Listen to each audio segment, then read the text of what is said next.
तर चला मित्रांनो, आधुनिक बंदिस्त शेळीपालन या चॅनलमध्ये आपले परत एकदा स्वागत. तर या व्हिडिओमध्ये आपण बघणार आहोत की आमच्या शेडमध्ये सध्या काही उलाढाल सुरू आहे आणि सध्या जे काही बोकडाचे पिल्ले वगैरे आहेत त्यांची कशी वाढ वगैरे होत आहे.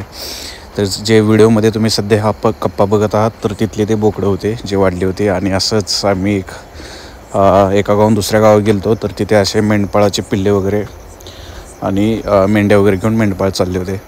तसे सध्या ऊसाचा इकडे सीझन सुरू आहे तर प्रत्येक शेतकरी हा त्यांचा ऊस शेतात घालवत आहे. काही जण बैलगाडीने नेत आहेत तर काही जण ट्रकने. तर मग अशी जो मी कप्पा दाखवला होता तिथलेचे परतचे काही दृश्य आहेत. तर आम्ही ह्या महिन्यामध्ये सध्या काय सुरू होतं की महाराष्ट्रामध्ये इलेक्शन सुरू होतं तर त्याच्यामुळे एवढे मागणी होते बोकडांना, डिमांड होतं की बराचसा स्टॉक किंवा लॉट आमच्या शेडमधून विकला गेला. की म्हणजे इतर वेळेस त्याला डिमांड असते पण थोडंसं कमी असते, पण ह्यावेळेस बरेच लोक येत होते परंतु त्यांना रिटर्न जावं लागलं. तर आम्ही पर KG 400 ते 420 रुपये किलोने डिरेक्टली वजन करून जे काय बोकड असेल ते आम्ही शेडमधून देतो. त्यामुळे इथे जे काही गिराईक येतं त्यांचाही काही लॉस होत नाही आणि आमचाही लॉस होत नाही. म्हणजे इथं फसायचे चान्सेस वगैरे राहत नाहीत आणि फिक्स हमी भाव मिळतो. म्हणजे पुढचा घेणार असेल तर त्याला पण परवडतं आणि आम्हाला पण परवडतं. तर सध्या जे काही महागाई वगैरे वाढली त्याच्यामुळे तर आम्ही किंमत काय कमी करू शकत नाही, कारण बाहेर जर बघितलं तर तुम्हाला माहितीच आहे की बोकडाचे किंवा मटणाचे रेट वगैरे कसे आहेत किंवा इतर बाकी सगळ्या गोष्टींची आणि महागाई. तसेच त्यासोबत आम्ही शेडमध्ये कोंबड्याच्या अंड्यापासून काही अंडे उभवली होती. तर त्यामध्ये लकीली आम्हाला त्याच्यामध्ये खूप सारे कोंबडेच मिळाले होते. तर आम्ही काही कोंबडे घरी ठेवले होते. तर बाहेर विकण्यासाठी एक कोंबडा 1.5 ते 2 किलो भरत होता. तर तो आम्ही 500 रुपये पर नग, मीन्स 500 रुपये पर एक कोंबडा अशा पद्धतीने पण विकला होता. तर जर तुम्हाला कोणाला जर ऑर्डर हवे असेल तर त्याचे पण हे ऑर्डर दिले जाईल. पण कोंबड्यांची वगैरे संख्या कमी आहे आणि ते प्युअर गावरान कोंबडे आहेत. तर आता शेडमधला तर सध्या बोकडा स्टॉक संपलेला आहे म्हणजे दुसरा जो स्टॉक येईल तो 1-2 महिन्यात येईल, कारण ते बोकडे जे आहेत ते साधारणतः 15 ते 18 किलोचे आहेत.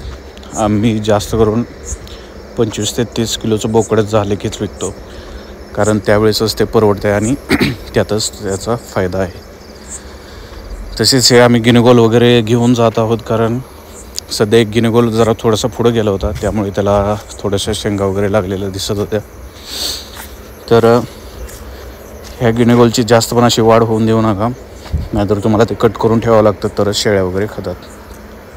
आणि हा आहे लॉट जो की काही दिवसातच विकायला येईल. तर याच्यामध्ये पाट पण आहेत आणि बोकडं पण आहेत. आणि हे मिक्सर आहेत उस्मानाबादी आहेत, शिरोई, बिटल टाईप बोकड.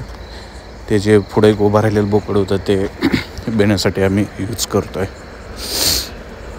आणि सध्या इकडे हिवाळा सुरू आहे, एकदम थंडीचं वातावरण आहे. त्यामुळे पुण्याचं तर तुम्ही टेम्परेचर बघितलं तर -8 डिग्रीला गेलं तर महाराष्ट्रातलं इकडचं खूपच कमी झालं.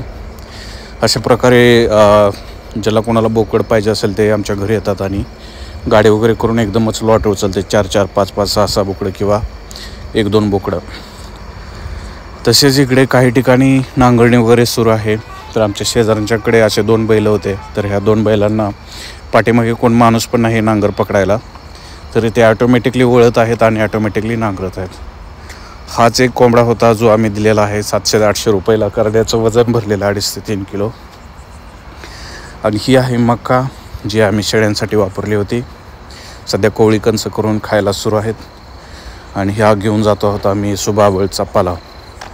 तर त्याचा एक गाडा भरून झालेला आहे आणि तो गाडा शेळ्यांच्या पिल्लांना कुट्टे वगैरे करून टाकण्यात येईल.